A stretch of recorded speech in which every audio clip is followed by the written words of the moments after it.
দীর্ঘদিন ধরে কর্মসংস্থানের জন্য অপেক্ষা করছিলেন। 8 বছর 10 মাস কোনো চাকরির পরীক্ষা হয়নি, অন্তত স্কুল সার্ভিস কমিশনের ক্ষেত্রে। আপনি কি পরীক্ষা দিলেন? আশাবাদী? না, আশাবাদী না, কারণ কোশ্চেন খুবই সহজ হয়েছে। যারা আগে চাকরি করতো তাদের ক্ষেত্রে একটু প্রেফারেন্স হয়ে গেল, কোশ্চেন সহজ, আবার 10 নম্বর এক্সট্রা পাবে, তারা তো বেশি প্রেফারেন্স পেলো। আমরা তো আমরা বেকারি পরীক্ষা দিয়েছি। Fresh candidate? হ্যাঁ, আমি ফ্রেশ ক্যান্ডিডেট। বলছেন যে 10 নম্বর পিছিয়ে থেকে পরীক্ষায় বসে?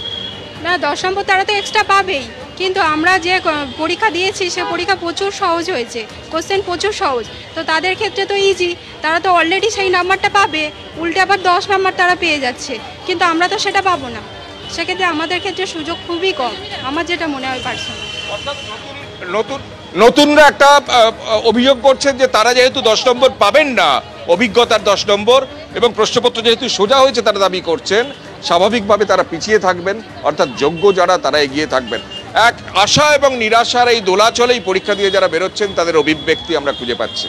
একেবারে নিঃসন্দেহে এইখানে দেখার বিষয় স্বচ্ছতার জন্য কমিশনের তরফ থেকে যেটা দাবি করা হচ্ছে, যেটা কৃষ্ণেন্দু একটু আগে তুলে ধরছিল, যে পরীক্ষার যে ওএমআর শিটের যেটা কার্বন কপি তারা কিন্তু বাড়ি নিয়ে যাচ্ছেন, অর্থাৎ কত নম্বর তারা পাচ্ছেন তারা নিজে বাড়ি গিয়ে পরীক্ষা করে যাচাই করে একটা ধারণা তৈরি করতে পারবেন। এখন ধারণার সঙ্গে সেটা কতটা ফলাফলে মিলছে সে তো সময় বলবে। সময় এটাও বলবে বড় করে যে পরীক্ষাটা শেষ পর্যন্ত কলুষমুক্ত দুর্নীতিমুক্ত করতে পারলো কিনা স্কুল সার্ভিস কমিশন। যাদবপুর বিদ্যাপীঠের ছবি কৃষ্ণেন্দু তুলে ধরছি।